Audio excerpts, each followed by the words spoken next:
yun mga amigo, amiga, maganda yung pupunta natin. Welcome back sa channel natin. At andito nga tayo sa Pilipinas 2K24 Passion. At tayo ay may magandang pupuntahan ngayon dahil parte siya ng ating buhay OFW. Itong ating pupuntahan ngayong araw na to. Pangalawang araw namin ni Amiga dito sa Pilipinas. At tayo ay Amiga, ano ba ang meron natin ngayong araw na to? Ano meron sa atin? Malaman nila. Malaman nyo, abangan nyo yung ating pupuntahan ngayon. At ito isang sabihin natin parte siya ng OFW kasi ito yung pinakamimiti o ito yung pinakagusto o ito ang pangarap ng isang OFW magkaroon ng ganito. Kaya abangan nyo mga amigo at amiga ang pupuntahan natin ngayong araw na to. Nandito pa kami ngayon sa NLEX. Lahat ng OFW pangarap tong pupuntahan natin at ito na nga yung ating hinihintay.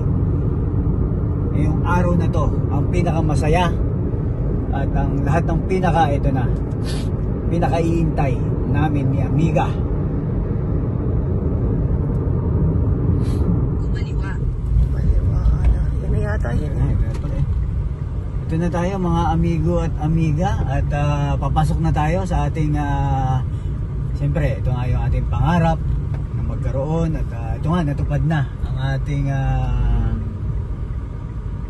gusto at tingnan natin ang ating turnover ng ating bahay. Ayan, Amiga, kunan mo ang ating ayan, no? Pasok tayo ngayon dito sa ating subdivision at dito tayo sa Pagkaraan ng siyam na raang metro. Kumanan. PE. Pasok na tayo mga amigo at amiga. Saan po ba diretso niyan? Sa on muna? Dadaan po kasi sa sales office po. Sa head office? Sales office po ma'am, may pagkurba kung gano'n yung gawing kaliwa. May nakasulat naman po dun sa sales office. Sige po, salamat. Diretso tayo. At ito na, pasok na tayo sa ating, yun nga, sabi na ni Amiga, turnover ng bahay natin ngayon at ito na yung pinakahintay namin ni Amiga. Ang tagal namin hinintay ito at sakto at ito yung dahilan namin, yung bigla naming pag-uwi ni Amiga na magkakaroon tayo ng turnover nga ngayon at ang usapan pa naman ng ating kausap Sa may sales daw, tignan mo kung saan. Saan ba tayo? Sa sales muna tayo. Ayan sa sales office. Park ka muna. House. Ito yung ating magiging clubhouse. Side. Ito. Mamaya papasukin natin yung clubhouse natin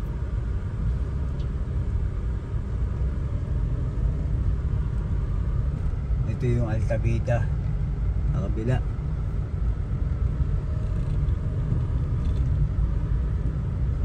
Mayroon pala dito Kuya Jay's Altamart. May Altamart pala dito Ito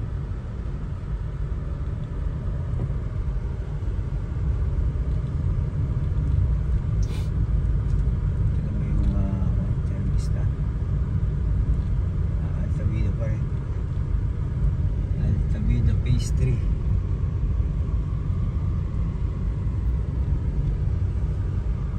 Siguro yung mga unang naging bahay dito.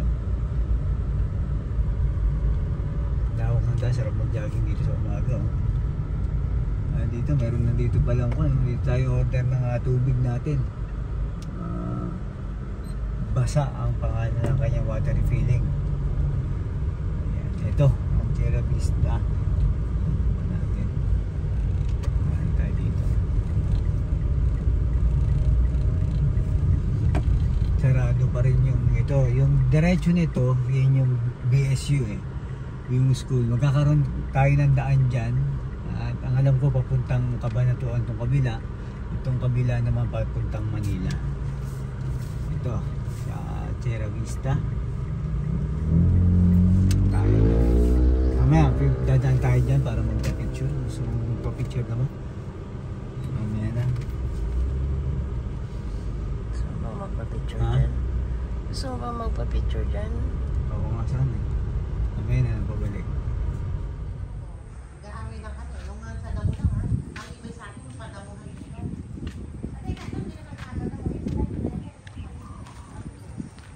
Ito yung ating magiging bahay dito. Ganito, medyo dito masarap tumambay, medyo malawak yung ating lote dito, yung ating magiging space. Ayan, no?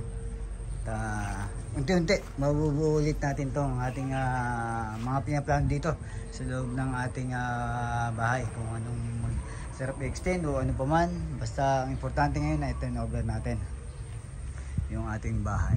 Ito nga siya. Ayan, up and down.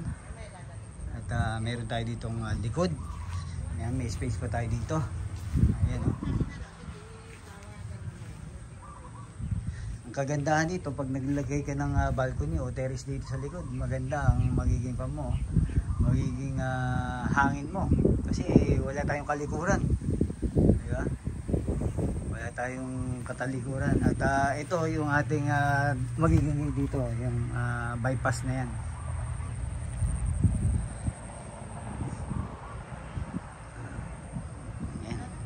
Ating sarap dito mag-barbecue pagka tayo nakapag-umpisa na, at kung anong gagawin natin, extend ba ni Amiga to o anong balak natin, bahala na.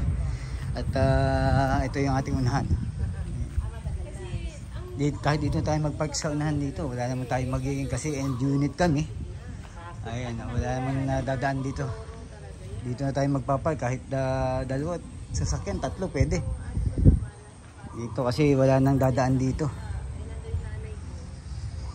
Ito yung ating magiging space dito, bakanteng lote ito. Sa balak natin palagyan siyempre yung bakod, tapos gate.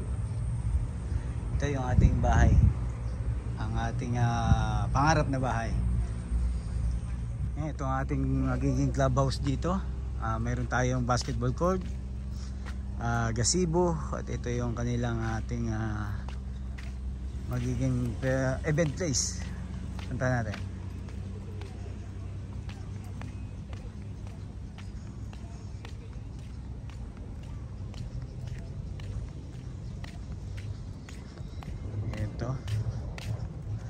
Bukas kaya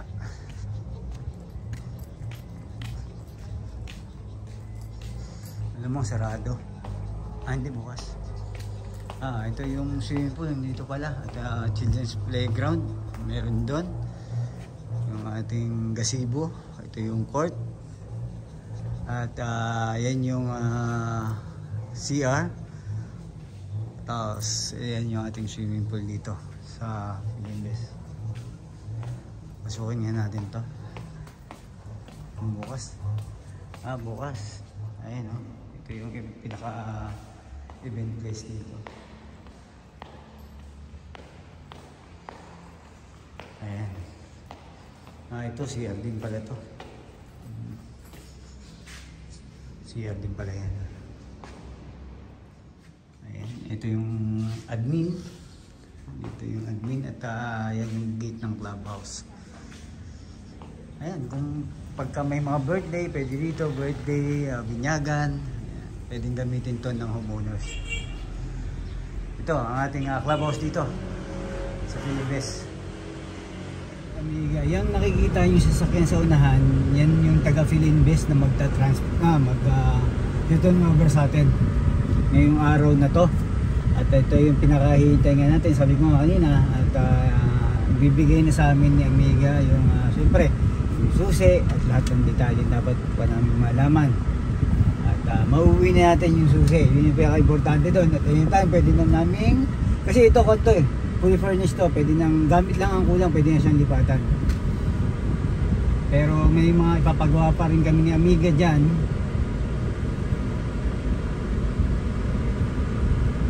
At ito na sila, hindi kasama yung mga guardia at mga taga-Pilimbes. Ang kagandahan kasi dito, yung parking natin maluwag, ating tungunan, kasi ito yung kinuha namin ni Amiga. Kaya sa parking wala tayong magiging problema.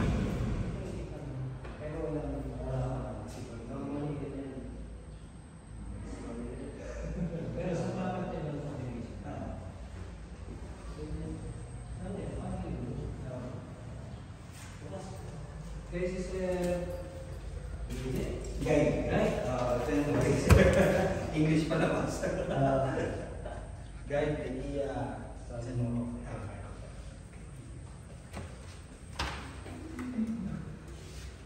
yung ating, si Sir, yung ating mag-turn over sa atin, taga Pilipinas. Sir, video ka lang, okay na? Oo, sige po. Wala po problema. The last visit ko kasi rito, sira yung isang bintana dyan. So, wineldi pa nila. Kaya ngayon, okay na. So, naging bintana lang naman yung mga problem ko dito sa tabi sa inyo. Kahileran nyo rin. Pero ito sir, pwede natin, sa mali, pwede natin ibagin ito. Oo, sir, pwede na po Pwede yan. ibagin ito, tapos extend tayo yung... Pwede na po, for improvement. Si Ma'am Geraldine mamaya, after naman nag-turnover, siya yung kakapos sa pwede. Siya yung admin natin. Siya yung admin natin po dito. At sa kanya po magpapako. So, papasok ko sa instruction. Tapos kung sumali kayo, kaya naman isang tayo hindi ko extended, pero Property nyo pa rin. mas Mas na mas property nyo pa rin po. And then, sa tubig at kuryente, pag may mga hindi po gumagana, halimbawa po sa mga gripo natin, sa outlet natin, sa mga ilaw, yan. Re-report lang po yan kay service desk. May post-turnover concern naman tayo. Halimbawa, maka-experience naman kayo ng leak. Halimbawa, yung mga water piping natin, may mga leaks yan. Sagot pa po ni Pilipinas yan. For how long? Wala naman po. As long as hindi nyo pa ginagalaw ang bahay. Basta makikita siya na workmanship talaga ng Pilipinas. So, sinasabi Kasi ko... wala pa kami ginagawa eh. Oo. So, normally po kasi yan, sasabihin namin, within 6 months pakabit na kayo para mag-testing. Pero minsan nga kasi, nag-a-upload na agad. Yun. Pero mas maganda po talaga, mapakabitan nyo na in case napapaupahan nyo, mas maganda. At least may earning revenue kayo. Hindi, din ang advice ng isang kaibigan ko. Kung ano, pakabitan ng Yes, hindi tubig naman para kailangan. malaman kung may problema sa Opo, kasi ang tubig natin dito, tinitesting yan through air pressure. So pag nag-air pressure sila dito, dapat lumabas doon. You know? So ang pagpapakabit talaga ng tubig at kuryente, take care of tayo. So yung mga sa kable naman, nagte-testing naman niya. So, may mga testers yan. So kaya, so upon checking na lang, doon yan po. Ano ba ito? May breaker ba ito? Opo, nasa likod na po. Kung mag-i-improve po kayo ng mga magdadagdag pa po kayo, pwede niyo pong i-improve yan. Ayan, marami po yan. May mga excess po tayo. So pagka sa bubong naman po, maka-experience kayo ng leak, sagot na i-Pilipinas yan. As long as wala ka tayo dito. For 6 months? Actually, for one heavy rain season lang sana. Mga ganyan. Pero since nagdaan naman itong mga nakaraang malalakas ang ulan, kung may ma-experience po kayo while living here, o kung may na-experience, nakita po kayo, pagbalik nyo, report nyo lang po ka. Okay? Kung porsilan lang naman, magagawa po ka. Lahat naman ng mga materialis dito, nasa-check po naman nila yan. Kung for replacement, pinapapalit. So let's say for example, di ba, na-turn over niya sa akin, pero wala na akong tira. Tapos nagtaasan na yung mga damo-damo dyan. Grass cut na. Kami na ang umayan naman. Yes. Kanya-kanyang grass cut po tayo. Pwede nyo kontakin si admin, kung gusto nyo pong magpag-grass cut sa kanila, kayo na lang mag-uusap.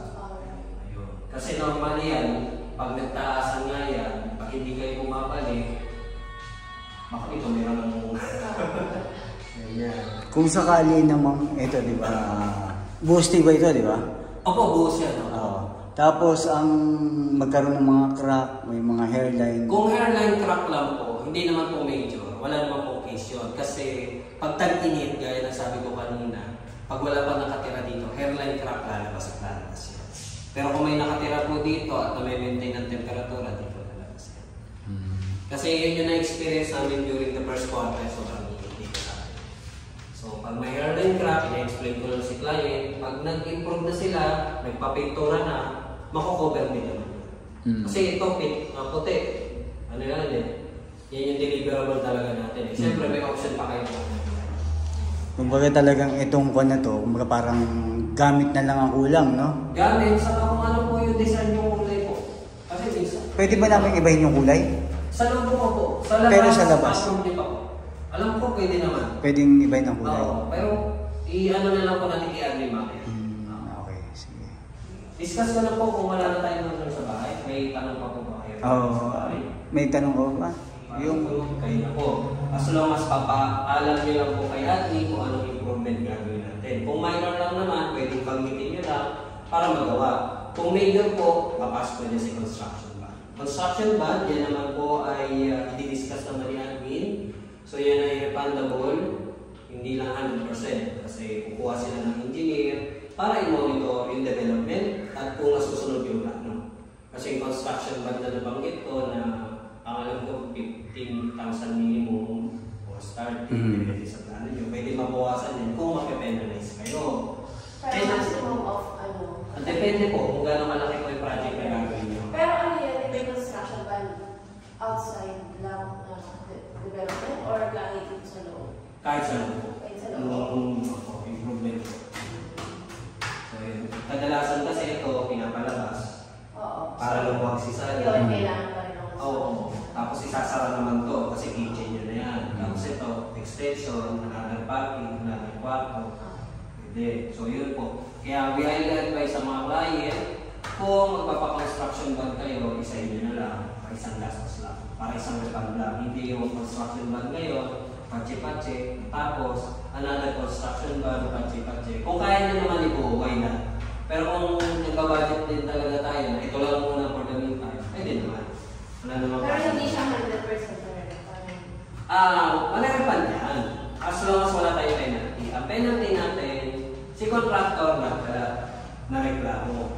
Okay, penalty. Pangalawa, yung plano hindi nasunod.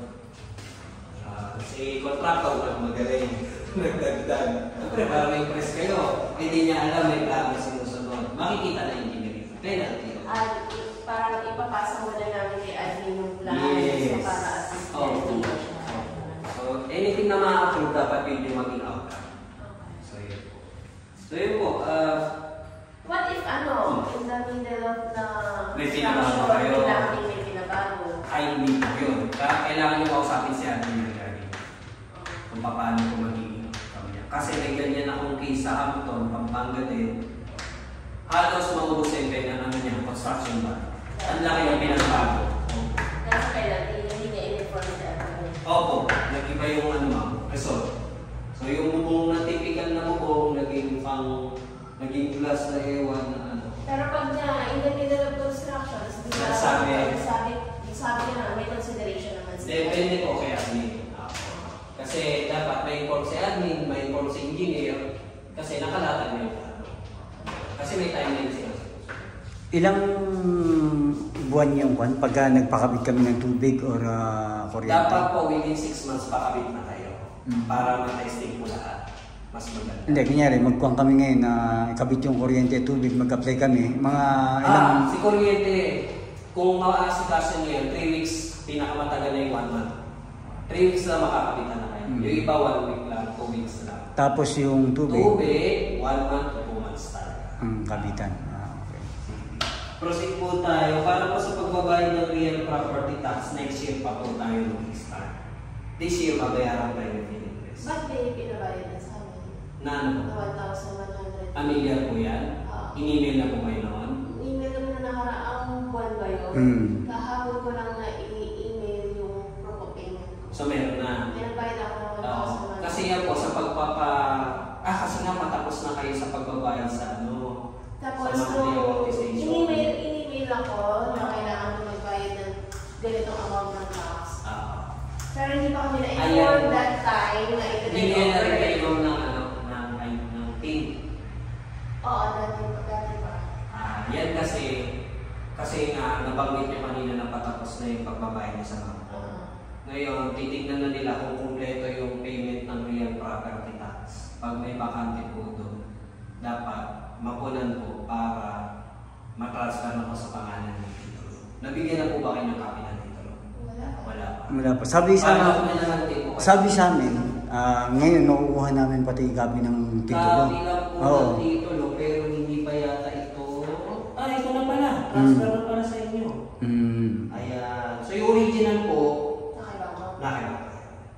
Either nakibangko o nakipilis. Kasi depende po sa kanila kung sino nagtatabi sa vault nila. Kasi si PIB, minsan pinapatago nila kay Philinvest, si Philinvest at release. Minsan naman si Bangko, si Pag-ibig. So yun. Maganda pala, transfer na sa inyo. At least pwede na kayo mag-loan sa pag-ibig pa. Nga sa pangalan namin. No? Sa improvement. Kasi magagamit nyo yan eh. Opo. So yun, kung nag-start na pala kayo, next year, sunod-sunod na. Payo ko lang po, agahan nyo po yung pagbabayad. Kunyari next year, December pa lang magbayad na kayo, 20% discount. Yung for next year, this coming December, magbabayad ako. Para sa 20% discount, buuin nyo na ng isang taon. Paano yun? Di ba, ngayon, nagbayad ako kay Baby For this year. For this year. So, paano yung for next year? Saan na ako magdadirect magbayad? Sa BIR na? Opo. Hindi na kayo Hindi na. Baby no? Kasi si Feeling This, in advance payment nila yun, kaya kayo yung sinigil. Okay. Para po yun sa Amelia, para naman po sa HOA, may running HOA na po tayo dito, pero ang nagmamanage si Feeling This. Kung hindi ako nagkakamali, yung dating HOA dito is hindi natuloy, pero since na-start na, tinuloy naman ng admin ng Feeling This po. Kaya meron na tayong HOA. So si Ma'am Geraldine mamaya mag-explain. Okay. For any improvement naman po, lahat po yan, gaya po nang diniscuss ko sa inyo, alam mo dapat i-admin natin. Ibibigay ko rin naman ang contact number niya mamaya or pwede niyong hingin sa kanya mamaya since nandiyan naman siya. Para in any improvement, mapapaalam natin sa kanya. Okay? So, yun po, ito po yung certificate of acceptance. 3 copies po ito, isa mapupunta sa inyo, isa kay admin, isa po mapapalik sa amin. Meron naman kayo ibibigay ng parang mga rules and regulations. Meron po, ito po yan. For self-reading lang.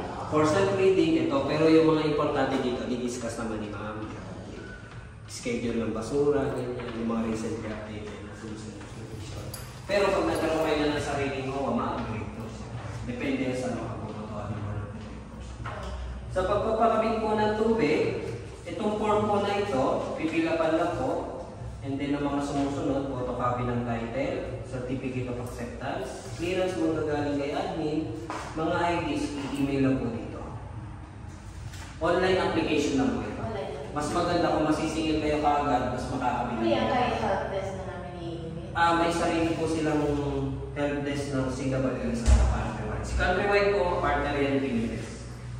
So, mostly na naman parang dito. Sinasabi nila na may sarili ng tubig. Yes, opo. So, partner na yan. Opo. So, karamihan po ng project natin with Pilipinas, CWS ay po ang paano. Titulo. Hindi lang dito sa Bulacan? Hindi lang. Kahit sa Pampanga po at sa Cavite.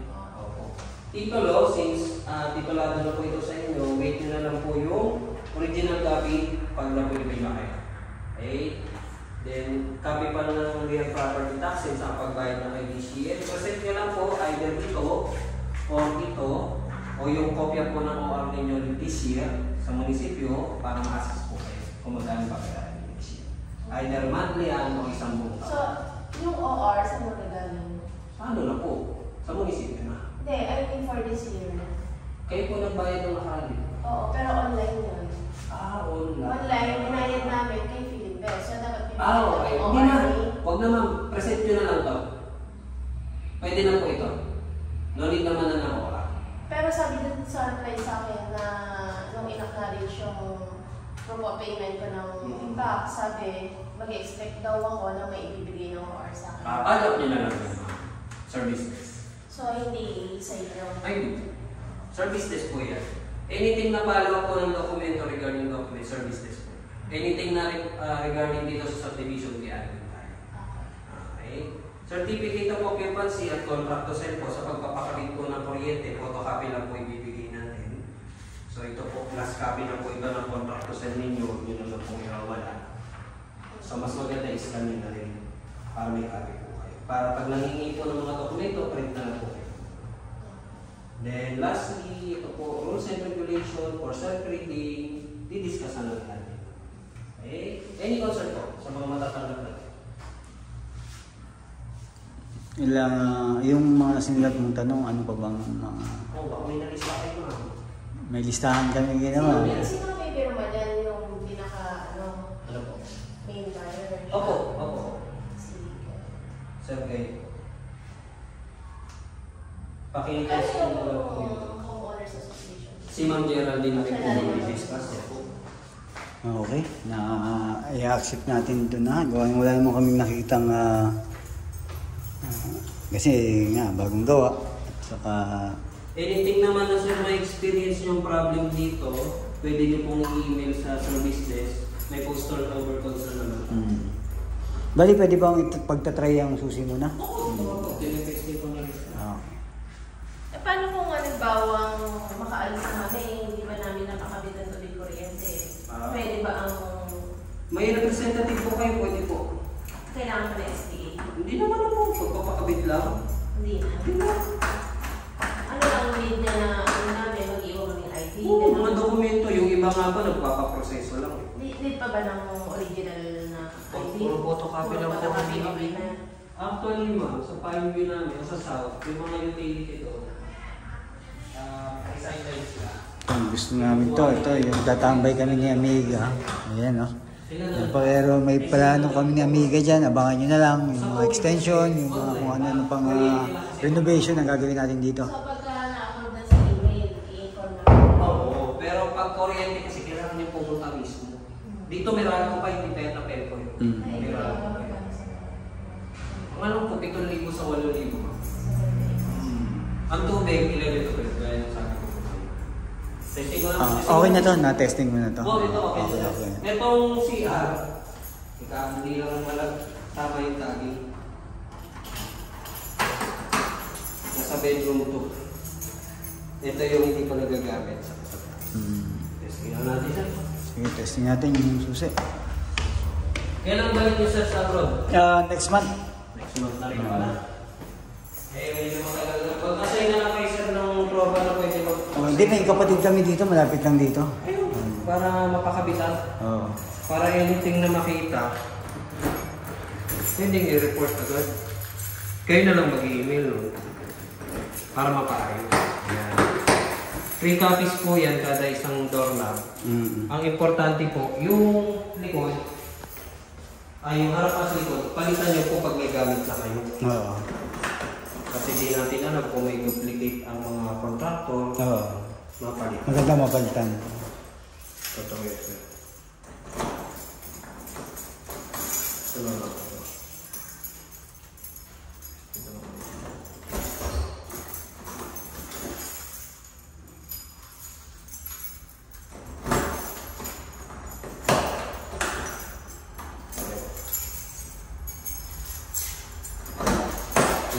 Oo, naman. Wala tayong problema sa pinto. Mata na yan.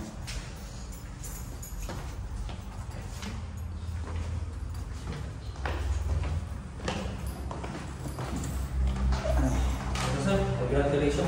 Ayan. Kaya, pag kay Mrs. Pakiabot na kay Mrs. Ayan. Congratulations. Mamaya picture tayo ng malaking susi. Ito ma'am, kopya nyo na po ito lahat kung wala na po kayong question.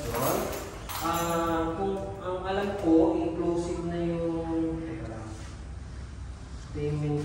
May pinagbayad din po ba kayo ng ano? Turnover fee? Opo. Patingin na lang po. Kasi bibigyan po kayo ng fire extinguisher, emergency light, saka smoke detector. Ngayon din namin ma-receive yan. Opo. Ngayon din po. Mamaya po, ibibigay niyo po ito kay mag-guarantee. Kasi sa Pampanga namin wala pang stock. So yung mga kliyente namin doon, kung natatanggap pa lang, emergency light pa lang saka smoke detector. Which is good thing din. Kung wala pa kayo fire extinguisher at hindi nyo pa lang kukuha, mas maganda at least wala kayong bibente na. Kasi fire extinguisher naman, every 3 months kailangan inaano yun. Saka may yearly na palitan yun. So, kung madali naman si PMS, kung wala kasi na binibigay niya, okay lang. Okay lang. Hindi ba ma-expire? Oh, yun. Mas maganda pa. May na-expire na siya. Kayo na po. Required na palitan siya. Opo. Kasi Paano ang mandato po kasi ng munisipyo natin dito sa Norte, hindi po i-release ang occupancy permit na nandito. Kasi nire-require na nila lahat ng mga bagong owner o mga unit owner na may fire extinguisher. Ay, hindi ba plan namin siyang maupahan? Di ba parang magiging parang business na sa ano ba tawag yun? Ano? Hindi naman po. Hindi naman siya commercial. Parang commercial? Hindi naman po. Residential pa din. Residential pa rin? Oh. Hindi, so hindi na namin kailangan apply sa Hindi. munisipyo? Hindi naman. Okay na po. Kung wala na po concern, sir, pa-assign na lang po dito. Date and time. Date na lang po, saka email address at number na lang. Bali, sign ka na lang. Opo, sign na lang po. Tapos date na lang. At saka email address at number po. Okay lang ba number sa ibang bansa? Kung may local po, mas Kung maganda. date yan, medyo di... 25. 25. Dalawang buwan na lang. Babalik kayo, December. Yun. Kung makakabalik. Kung may pamasahe, di ba? Email sa email. Dito, email dito. Ako, sige, dyan na lang. Guro kahit huwag ng number, total, upload naman eh. Bigyan mo na lang yung number kaya ni Raul. Sino po pwede ilagay na number? Yan. Kaya tanggap na ni Amiga yung kanyang bahay. Malaking malawak po eh. Oh. Corner din eh. Malawak na. Ito ang napili maganda. Corner. Buti nga po na unahan nyo. Hmm. Kasi pag ganyan mabilis. Okay, 1, 2, 3. Okay. Okay.